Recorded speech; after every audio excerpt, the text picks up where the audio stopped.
I'm Lori Stevens from the Outreach Department of the Orem Public Library. We are so glad that you are joining us for the 13th annual Orem Reads. This year, we are reading Louisa May Alcott's beloved novel, Little Women. We hope you enjoy learning more about this great book and the incredible woman who authored it. For everything Orem Reads, please check out our website at oremreads.orem.org. Our Orem Reads events are part of the 22nd Annual Utah Humanities Book Festival. This annual free festival is the Utah Humanities gift to the community, allowing us to explore all sorts of ideas by interacting with great writers. Our thanks to the book festival's major sponsors, the George S. and Dolores Doré Eccles Foundation, Salt Lake City Arts Council, Salt Lake County Zoo Arts and Parks Fund, Summit County RAP, Weber County RAMP, the Charles Redd Center for Western Studies, the King's English Bookshop, Weller Bookworks, the National Endowment for the Humanities and the National Endowment for the Arts, Catalyst, and Slug Magazine. And now, Orem Reads. Tonight, we are pleased to hear from Reid Moon of Moon's Rare Books. Called a professional treasure hunter by Utah Valley Magazine, Reid Moon has everything from a 1746 copy of Handel's Messiah with an inscription from King George to a first edition of Harry Potter and the Philosopher's Stone signed by an 11-year-old Daniel Radcliffe. He started his career by taking over his father's bookstore in Dallas. He went from selling new releases to out-of-print books to rare books. Reid sold his Dallas store in 2012 to pursue collecting exclusively. He then spent much of his time on the road in pursuit of treasured books and artifacts. Reid moved his family and his collections to Utah in 2015. At first, he housed just part of his collection in a small shop within Zion's Mercantile in Provo. Early in 2018, he moved his collection to the adjacent storefront in the shop's Riverwoods and dubbed it Moon's Rare Books. Tonight, Reid shares some treasures of the 19th century from the time of Louisa May Alcott. Please join me in welcoming Reid Moon. Hi, my name is Reid Moon. I'm the owner of Moon's Rare Books in Provo, and today I would like to talk about Louisa May Alcott and Little Women. And here I have a couple of copies of the book, and since that book was printed over 160 years ago, it has never been out of print. And I think it would be helpful to give a little background on her life. She was in her mid-30s when she wrote Little Women, but what happened in the previous, let's say almost 20 years, she had been writing. When she first published, she published under a nom de plume, Flora Fairfield. And it wasn't until later that she began to use her name. Now, her father was an interesting character, and he had a very different way of teaching, and he was involved with a number of failed enterprises. But he did give his children exposure that I think influenced their lives later. Now, there were some women before Louisa May Alcott who played an important role in kind of laying the foundation. And one of those was, of course, Jane Austen. Jane Austen was born in 1775. And her books were published between 1811 and 1817. And here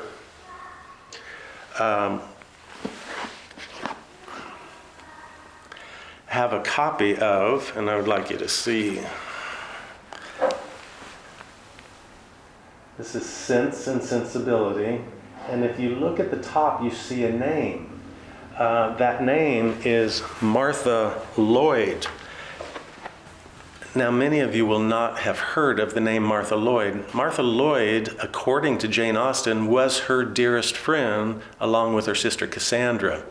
It was Martha Lloyd who made the ink that Jane Austen used to write her books. It was Martha Lloyd who had the privilege of having Pride and Prejudice dedicated to her before Jane Austen decided to do it anonymously. And this was published in 3 volumes. This is the first. But this is the copy given to Martha Lloyd by Jane Austen. So it is a very important book and also quite valuable. Right here on the center of the table, you'll see a candlestick holder and then 2 of Jane Austen's books, Sense and Sensibility and Pride and Prejudice. This candlestick holder is unique in that we know who owned it. This was made for the Austen family and has the Austen family crest and is one of the few, I'll see if you can see it, but it's a stag or a deer on a hill. And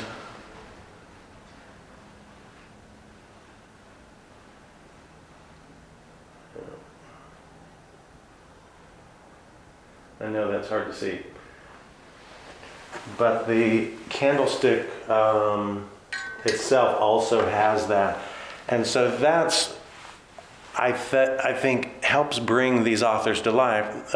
No electricity 200 years ago, and so she would have been writing to candlelight. And so I will use this for the backdrop for the rest of the presentation. Now, Louisa May Alcott's family was very politically active. They helped in the Underground Railroad. They helped the slaves. They would let them stay with them. And it was during this time that Louisa May Alcott kept a journal. And it was quite detailed. And this would come in handy quite a bit later. Now, when the Civil War started, typically it would be the father or the brothers who would go to war.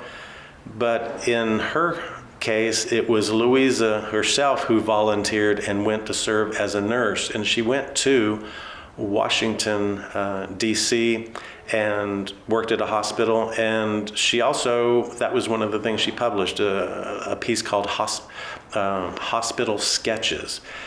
And she said that the hardest part of her work, even though she saw quite severe injuries and very troubling wounds, it was the writing the letters home to the parents who had lost their sons in the war that was the hardest thing for her.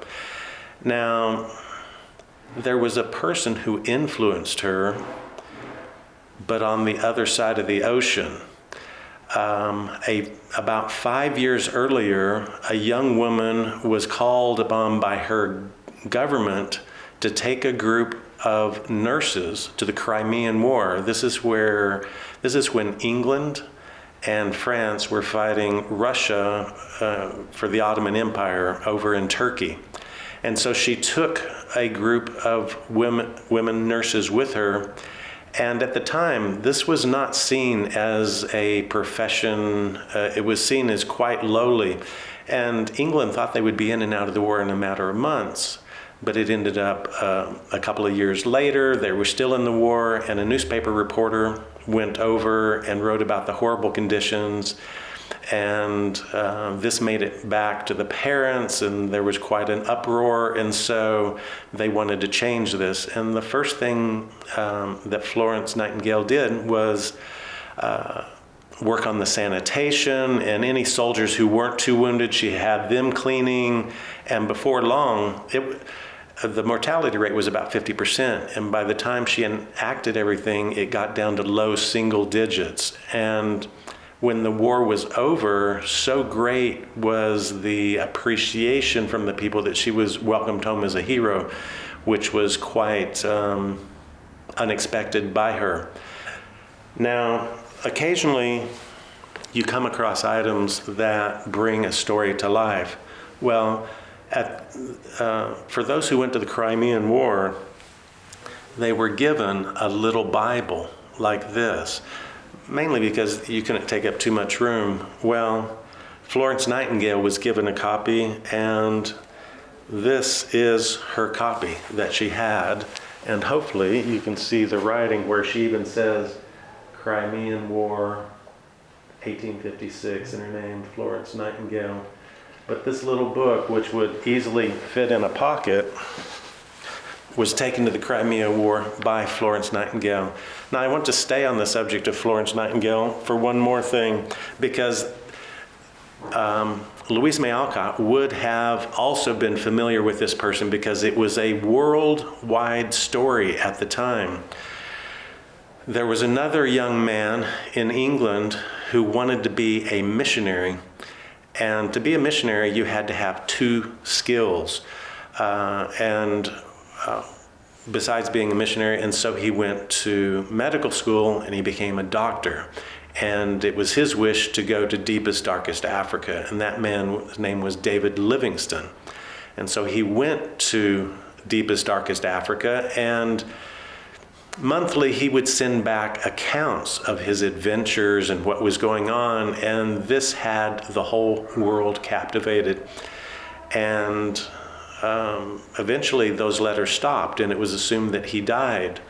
Well, an editor for a New York paper sent one of their best reporters and gave him $1,000 and said, I want you to go to Africa and find David Livingstone. And that man's name was Henry Stanley.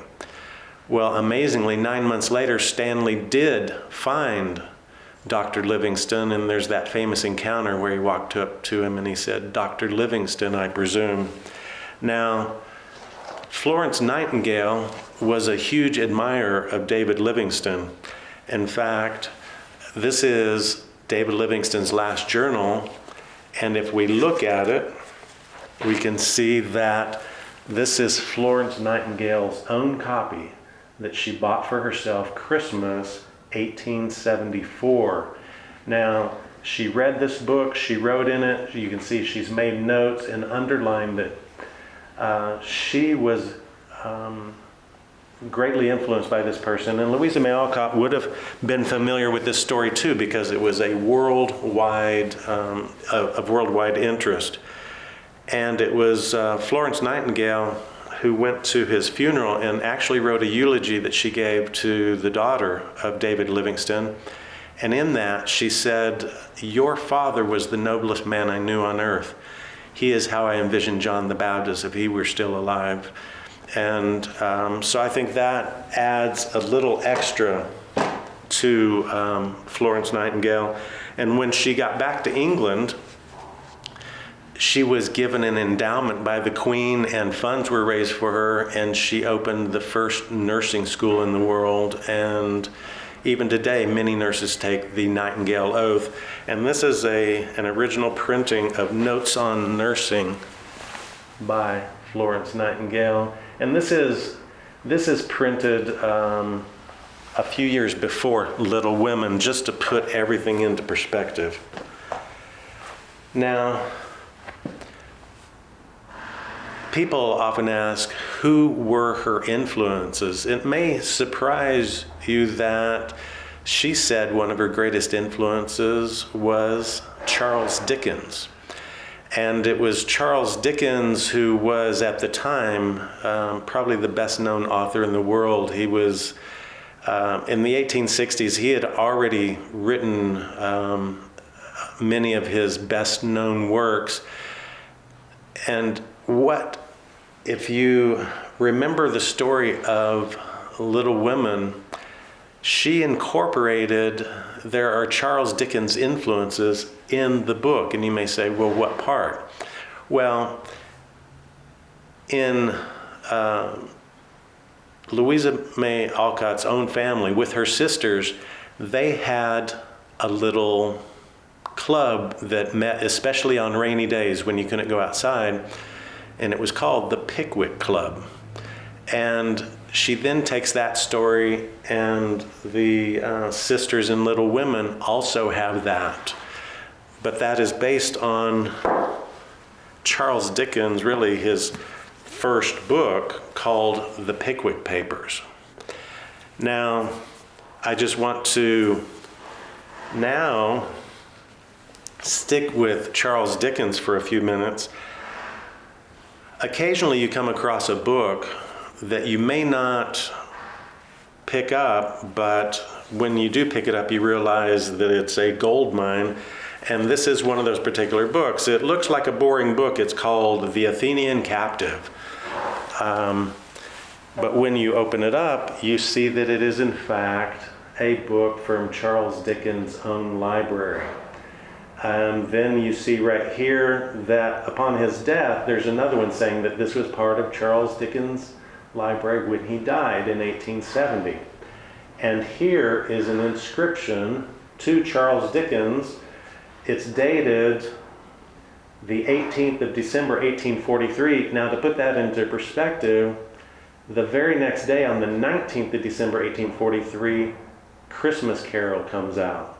So he's quite busy, but he receives this book from a man that said, and this is the inscription, Charles Dickens, Esquire, from his constant admirer and constant friend, T.N. Talfourd. Now, my question is, who was Talfourd, and were they really good friends, or was this Talfourd exaggerating? Well, the answer is actually in the Pickwick Papers. And if we open the Pickwick Papers, we see that it, and this is 1838, 5 years before that, that it is dedicated to Charles Dickens. It is dedicated to this Talfourd.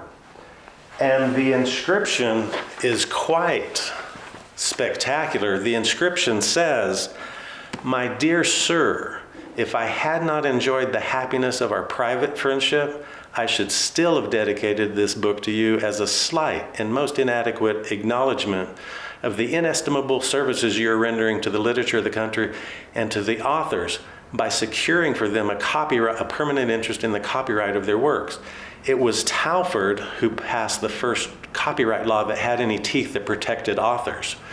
And he goes on to say that, "Accept this dedication of this book, my dear sir, as a mark of my warmest regard and esteem, as a memorial of the most gratifying friendship I have ever contracted." So that person who gave that book was Charles Dickens' best friend. And his name is T.N. Talfourd, who was an author. He was a mentor to Charles Dickens, but he was also an MP, a member of Parliament, and he helped pass that copyright law. And this is the book that also was read by Louisa May Alcott, and then she incorporates elements of it in her own life, and then also into Little Women.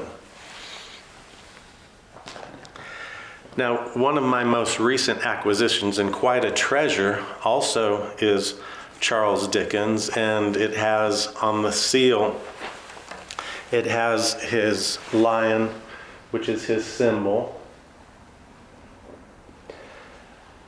But his caretaker, Georgina Hogarth, said this was the candlestick holder that was on his desk in his study when he wrote Great Expectations and A Tale of Two Cities. And so that's about as close as we can get to Charles Dickens in the writing. An actual physical artifact was there when he is writing his early works. And so to be able to have two candlestick holders of some of the great authors of the 19th centuries is quite a treasure for me. Now, Charles Dickens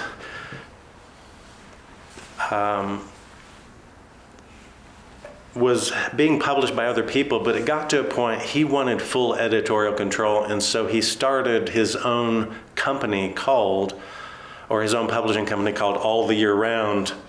And you can see right here, this is a copy of All the Year Round, and it's actually in over 20 volumes, but it's everything they published.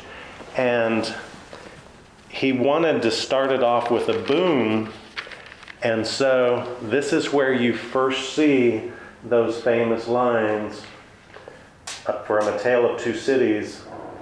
It was the best of times, it was the worst of times. This really got the attention of people. And so this is an original printing inside here of A Tale of Two Cities in Dickens all the year round.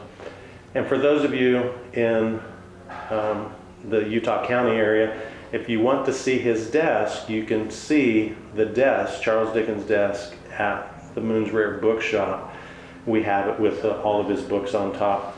Now, it was at that desk that he wrote his last book,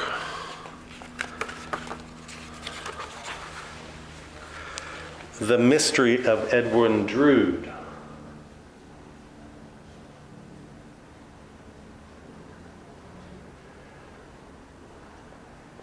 Now, he never finished the book, but it was published anyway.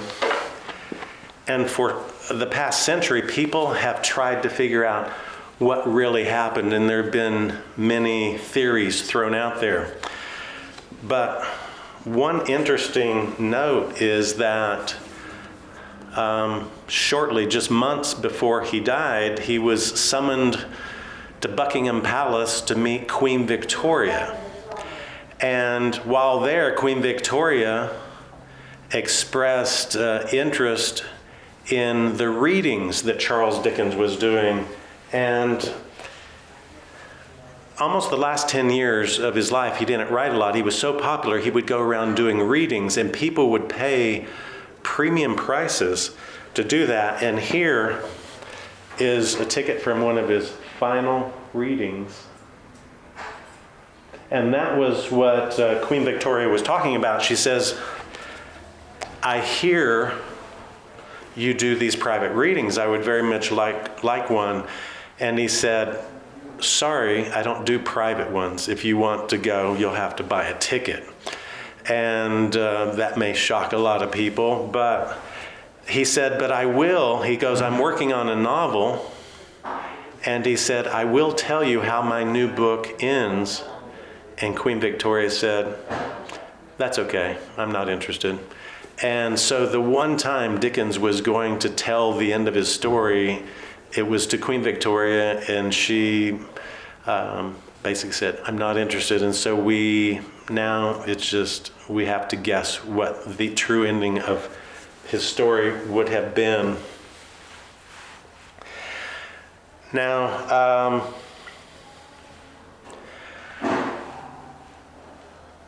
just a few years after Little Women was published, the Harry Potter of the 19th century was published, and that is Alice in Wonderland.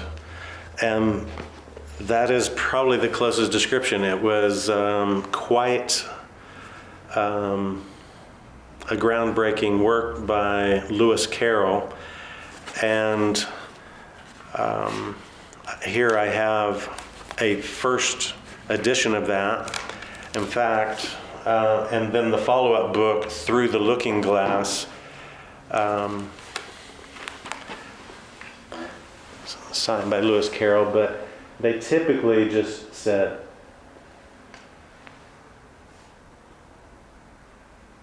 the author. And so it's written to this young woman and inscribed by Lewis Carroll. And so that would have been a very popular book at the time Little Women came out, as well as in 1862, Victor Hugo wrote Les Miserables, and that was quickly translated into English within months. And here is a copy of Victor Hugo's Les Miserables. The first edition in French is in 10 volumes. The first edition in English was just 2, but that had more to do with how it was printed, and how it was set up on the inside. In the French, it was a single column, and in the English, it was a double column in much smaller print. But that was a very influential book. And also, what is going on here in America during this time is the election of a new president, Abraham Lincoln. And if you think of the most important or the most famous political debate in the past almost 240 years, it's the Lincoln-Douglas debates. And Stephen A. Douglas and Lincoln were both from Illinois. And I recently acquired this very interesting book. It's from Stephen A. Douglas's own library, but we know that it is a book that he used to prepare for the Lincoln-Douglas debates. Here it's Stephen A. Douglas. And if we open the book, we can see that all of his notes have to do with Lincoln. And all of these are references to Lincoln. So this is a debate preparation book used by Stephen A. Douglas, which is kind of in the background of what is going on in Louisa May Alcott's life. You have this election, and it was such a surprise that they quickly had to do a biography of the new president, and it was done so quickly that they didn't even take time to spell his name correctly. This is the very first biography of Abraham Lincoln. Brief 100-page biography.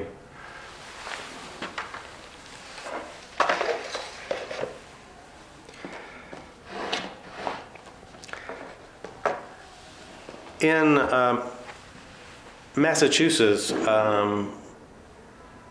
toward the end of Louisa May Alcott's life, she fought for equal rights, women's suffrage, and she was actually, when women were first given the right to vote, they weren't given the right to vote for the highest office, rather local officials, school board members, that type of thing.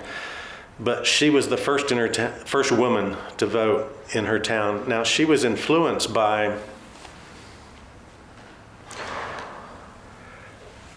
Julia Ward Howe, and who was also another woman who fought for women's suffrage, and then also wrote a hymn during the time of the Civil War called Battle Hymn of the Republic.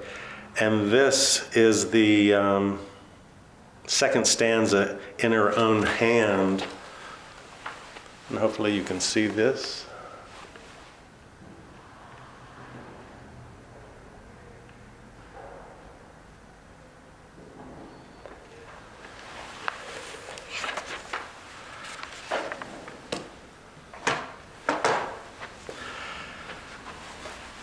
Now, I did pass over one Charles Dickens book.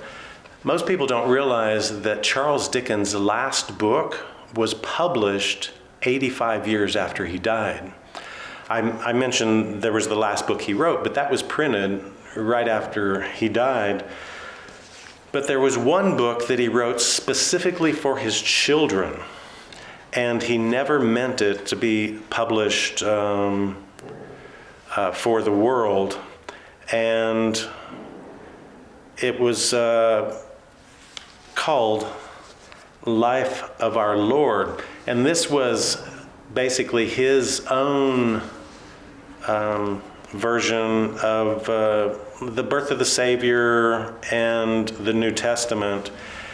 And it was after his last child died that permission was given to publish this, and this is a replica of what that original book looked like.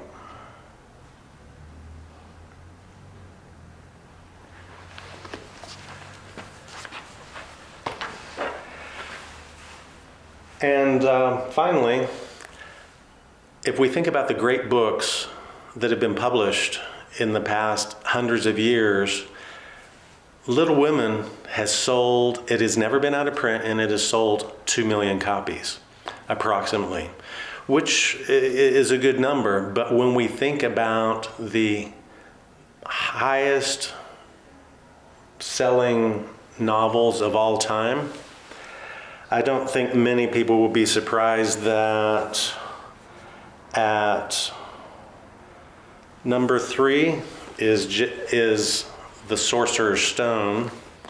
Oh, but in England, it originally came out as The Philosopher's Stone, selling approximately 300 million copies.